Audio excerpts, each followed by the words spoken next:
Okay, so the the U.S.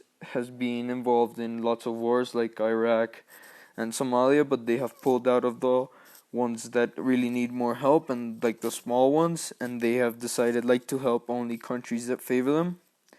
I feel that's unfair because they're helping Iraq, which, given that it is a very good thing to help a country in need, you can't only help the things. Being a world power, you can't only help the countries that are in need, but if you help them, it will favor you.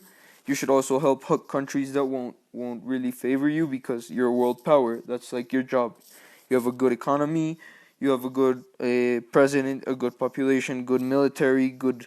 You have lots of money, and that's you have lots of things and lots of factors that get get thrown into helping other countries, and you know.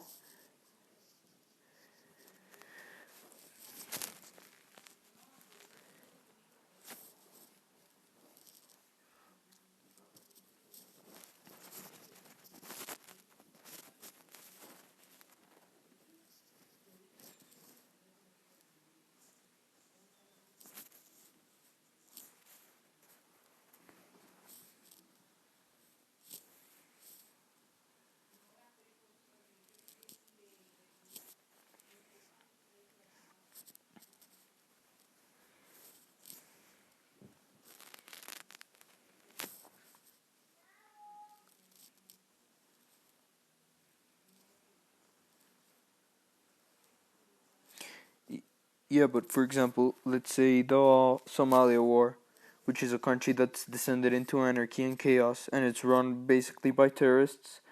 In one of the latest articles about this, from Washington Post, I quote: "The U.S. military secretly deployed a small number of trainers and advisors to Somalia in October." Unquote.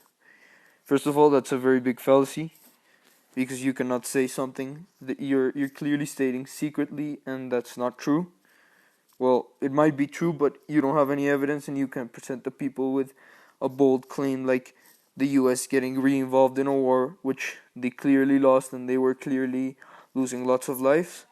And so that basically leaves like the reader thinking, well, the reader who can spot the fallacy that they're using, which is no, they have no evidence for the claim that they're making, which basically leaves a reader that can spot the fallacy saying you have no proof. So the U.S. basically didn't deploy anything, and the U.S. has no support whatsoever in Somalia. While in another article, Obama states that ISIS has shaken the world's conscience.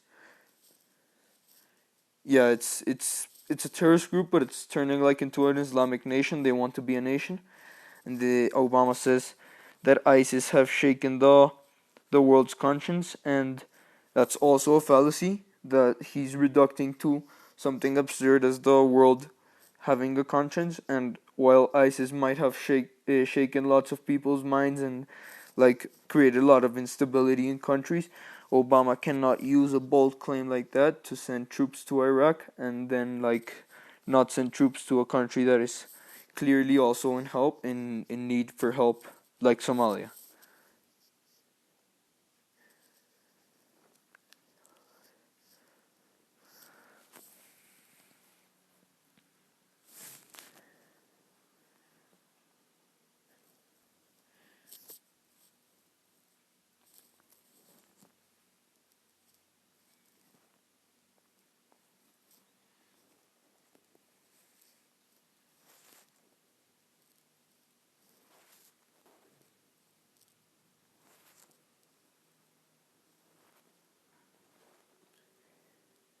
Well, yeah, that's a very good point because many of the presidents who have gotten involved in external affairs really are just thinking about what it's gonna benefit the country after the external affair is terminated, and they don't really know when the external affair is gonna be terminated, and they should actually be thinking, let's say, in the economy or crime rates increasing, let's say, in Missouri, or the thing with the Michael Brown shooting. That should be a priority for the U.S. government, and that's probably what they should be focusing on instead of focusing on in a war. And even if they focus on in a war, they're giving the people who they're like turning a blind eye on. For example, to Somalia, they're giving the people of Somalia like, hey, screw you, you don't have a stable economy, you're not gonna help us, so we're not gonna help you.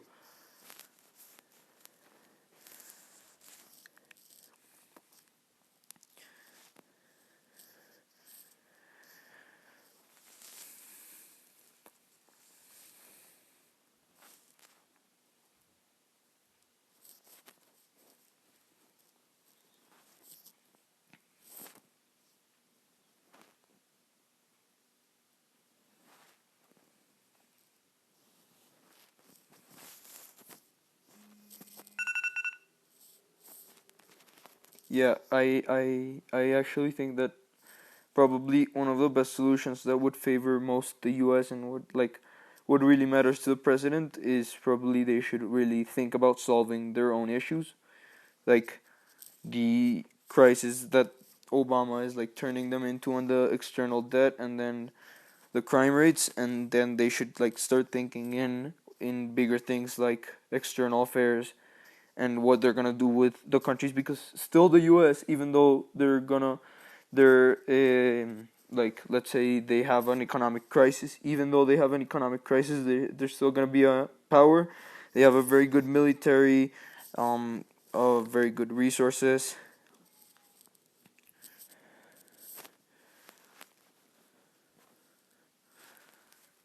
Yeah, they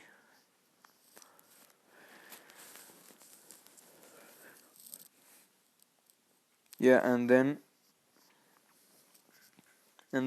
probably they should, when they're small, they should also like try to focus, instead of sending people from the US to Iraq or stuff like that, they should try to focus on making peace talks between countries and between rebel groups and stuff, but not sending troops and sending military, because they're causing more commotion, and in the eye of the Middle Eastern person, the US is just sending people in the a military aid in order to like gain power over the country. That's something that my grandmother, who's from the Middle East, has told me, that some of her friends down there in the Middle East have told her that the U.S. sending military creates a bit of instability amongst the people.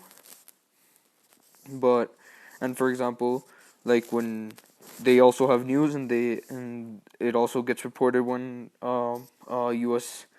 troop misfires and kills a child, that also gets reported, and it causes a lot of commotion and panic amongst the people, saying like, hey, they're coming to kill us. So the US should probably focus on their own problems, and then try to